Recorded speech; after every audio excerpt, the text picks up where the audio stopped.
సంక్షేమం అభివృద్ధి రెండు కళ్లుగా పాలన సాగిస్తున్న వైఎస్ జగన్మోహన్ రెడ్డిని మళ్లీ ముఖ్యమంత్రిగా గెలిపించుకోవాల్సిన బాధ్యత అందరిపై ఉందని తిరుపతి జిల్లా గూడూరు నియోజకవర్గం వైసీపీ ఎమ్మెల్యే అభ్యర్థి ఎమ్మెల్సీ బేరిగ మురళీధర్ అన్నారు. గూడూరు పట్టణంలోని సనత్ నగర్లో ఉన్న పార్టీ కార్యాలయంలో చెగువేరా ఫౌండేషన్ అధ్యక్షుడు బండ్ల సురేష్ బాబు ఆధ్వర్యంలో 40 కుటుంబాల వారికి వైసీపీ కండువాలు కప్పి పార్టీలోకి ఆహ్వానించారు.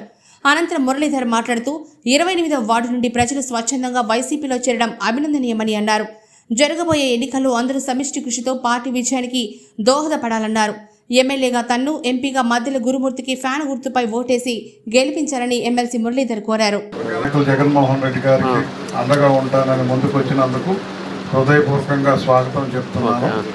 ఏ రకంగా అయితే జగన్మోహన్ రెడ్డి గారు బడుగు బలహీన వర్గాల్ని హక్కును చేర్చుకొని ముందుకెళ్తున్నారు, ఆయన అదే ఆలోచనలో మేమంతా ఆయన అంశాలము, ఆయన ఆలోచనలను మేము కూడా ఎవరైతే నమ్మి మన పార్టీలోకి వస్తున్నారో వాళ్ళందరినీ జాగ్రత్తగా చూసుకుంటూ మరి మిమ్మల్ని చేర్పించినటువంటి ముఖ్య నాయకులు కూడా మాటిస్తున్నాం. వాళ్ళు కూడా చాలా వరకు మర్యాదపూర్వకంగా జాగ్రత్తగా చూసుకుంటూ ముందుకెళ్తాం. చాలా సంతోషం. ఎలక్షన్ టైంలో మీరంతా ముందుకు రావడం అనేది చిన్న విషయం కాదు, చాలా గొప్ప విషయం తీసుకుని మంచి నిర్ణయం తీసుకున్నారు. అందరికీ మనస్ఫూర్తిగా స్వాగతిస్తున్నాం. నమస్కారం.